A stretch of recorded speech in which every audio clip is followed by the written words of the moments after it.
পুরুষের পুরুষত্ব সঠিক এবং পারফেক্ট থাকার জন্য শুক্রাণু খুবই গুরুত্বপূর্ণ। কারণ শুক্রাণু যদি ঠিকঠাক মতো না থাকে তাহলে কিন্তু যে বিষয়টা হবে যে ওই যে পুরুষটি রয়েছে পুরুষ কিন্তু সন্তান জন্ম দিতে পারবে না। কারণ একটা পুরুষ মানুষ একবারে যতটুকু বীর্যপাত করে সেই বীর্যের ভিতরে অন্তত পক্ষে প্রায় আপনার 40 মিলিয়ন আপনার এই শুক্রাণু বা ইংরেজিতে যেটাকে স্পার্ম বলা হয়, স্পার্ম থাকে।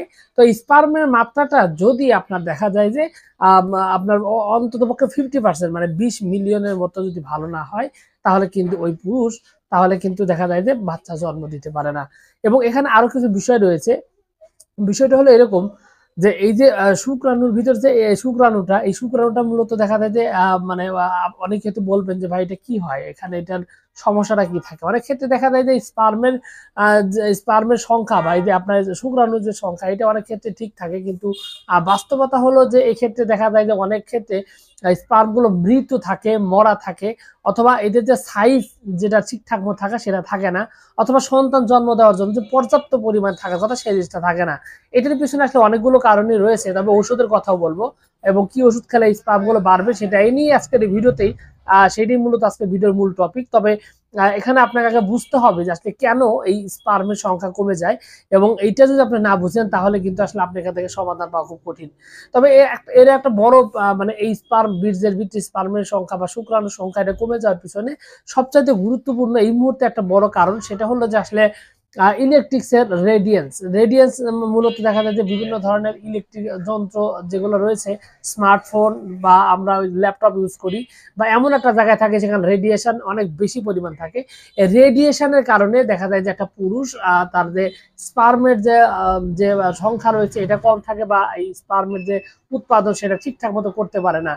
এটা একটা বড় কারণ। আর অনেকেই দেখা যায় যে কোলের ভিতরে আপনার এই ল্যাপটপ রেখে অনেকেই দেখা যায় অপারেট করে থাকেন। অনেক ক্ষেত্রে কাছাকাছি ইলেকট্রিক্সের যে ডিভাইস রয়েছে, যে সমস্ত যন্ত্রপাতি ইলেকট্রিক্সের ডিভাইসের মধ্যে প্রচুর পরিমাণে রেডিয়েন্স হয়ে থাকে, এই রেডিয়েশনের কারণে কিন্তু আপনার দেখা যাবে যে একটা পুরুষ মানুষের তার সন্তান জন্মদানের ক্ষমতা কমে যায়। আর পিছনে কারণ হলো এই শুক্রাণু কমে যাওয়া। এছাড়া অধিক পরিমাণে মাস্টারবেশন, হস্তমৈথুন অনেক ক্ষেত্রে দায়ী। প্রচুর পরিমাণে বীর্য ক্ষয়ের কারণে এমনটা হতে পারে। তারপরে আপনার শারীরিকভাবে দুর্বলতা, শরীরে এনার্জি, পুষ্টিহীনতা, খাবার দাবারের সমস্যা, এগুলো বিভিন্ন কারণে এটা হতে পারে। এখন বিষয় হলো যে এই স্পার্ম বা এই যে আপনার যে শুক্রাণু রয়েছে এটা বৃদ্ধি করার জন্য আপনি কি কি ওষুধ খেতে পারেন। মূলত এখানে হোমিওপ্যাথিতে 3টি ওষুধের কথা আমি বলবো, যে 3টি ওষুধ আপনার এই স্পার্মটা বৃদ্ধি করতে ব্যাপক রকমের সহায়তা করে এবং এটা প্রচন্ড রকমের উপকারিতা রয়েছে। এই 3টি ওষুধের মধ্যে একটা ওষুধ সবার আগে নাম আসে, সেই ওষুধটির নাম হলো অশ্বগন্ধা। এই অশ্বগন্ধাটা কিন্তু আসলে পুরুষের স্পার্মের সংখ্যা বৃদ্ধি করার জন্য এটা ব্যাপক রকমের একটা সুনাম রয়েছে এবং ব্যাপক রকমের এটা কাজ করে। স্পার্মটা বাড়ানোর জন্য অশ্বগন্ধাকে বলা চলে যে একটা পরীক্ষিত ওষুধ। এছাড়াও ড্যামিয়ানা নামক একটা ওষুধ রয়েছে, ড্যামিয়ানাও কিন্তু ব্যাপক রকমের কাজ করে এই আপনার স্পার্মের সংখ্যা বাড়ানোর জন্য, পুরুষের স্পার্ম বৃদ্ধি করার জন্য। বলা চলে যে এটা অদ্বিতীয় মহা ওষুধের মধ্যে একটা হলো এই ড্যামিয়ানা। এছাড়াও আসলে আরো একটা ওষুধ রয়েছে নাম হচ্ছে অ্যাভেনা স্যাটাইভা, এটাও কিন্তু পুরুষের স্পার্ম বৃদ্ধি করার জন্য বলা চলে যে একটা পরীক্ষিত এবং অত্যন্ত কার্যকরী, এবং এটা খুবই সুন্দরভাবে কিন্তু পুরুষের স্পার্ম বৃদ্ধি করার জন্য কাজ করে। পুরুষ বন্ধ্যাত্ব দূর করার জন্য এই 3টি ওষুধ হোমিওপ্যাথিতে সবচেয়ে বেশি মাত্রায় ব্যবহৃত হয়। তবে এখানে একটা বিষয় আপনাকে খুবই স্পষ্ট করে বলতে চাই, যেখানে এই ওষুধগুলো প্রয়োগ ছাড়াও আরো বেশ কিছু ওষুধ রয়েছে যেগুলো কিন্তু আপনার স্পার্ম বৃদ্ধি করে দিতে পারে। তবে এখানে আপনাকে যে কারণগুলো রয়েছে কারণটা আগে আপনাকে মানে উদ্ঘাটন করতে হবে।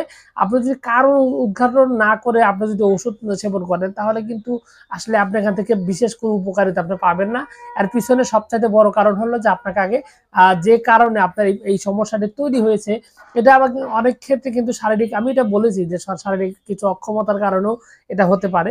তবে যেগুলো কারণই হোক না কেন এখানে আপনি হোমিওপ্যাথি ওষুধের মাধ্যমে যদি আপনি পারফেক্টলি চিকিৎসা নেন তাহলে কিন্তু আপনি এখান থেকে খুবই সুন্দরভাবে একটা ফলাফল পাবেন এবং এখান থেকে একটা পর্যাপ্ত একটা রেজাল্ট পাবেন, এবং পুরুষ বন্ধ্যাত্ব এটা দূর করে বাচ্চা উৎপাদনের যে সক্ষমতা এটা বৃদ্ধি পাবে, এবং পুরুষের যে শুক্রাণু যেটা আছে সেটা যে মানে না বাড়ার যে কারণ রয়েছে সেই কারণটা দূর করে একটা সুস্থ সবল স্বাভাবিক একটা পুরুষ মানুষ হিসাবে কিন্তু আপনার রূপ দিতে পারে। তো মূলত এখানে যে ৩ টি ওষুধের কথা বলছি, এই ৩ টি ওষুধ কিন্তু আপনাকে আপনার স্বাস্থ্য, আপনার বয়স এবং আপনার সমস্যার উপর নির্ভর করে এটা মাত্রা নির্ধারণ করে আপনাকে ওষুধটা সেবন করতে হবে। সেক্ষেত্রে আপনি চাইলে একজন অভিজ্ঞ হোমিওপ্যাথি ডাক্তারের সাথে কথা বলতে পারেন। সেক্ষেত্রে যোগাযোগ করতে পারেন আমার সাথেও। স্ক্রিনে দেওয়া নাম্বারে দেশের যেকোনো স্থান থেকে যোগাযোগ করতে পারেন। আপনাদের সকলকে অনেক ধন্যবাদ। আসসালামু আলাইকুম।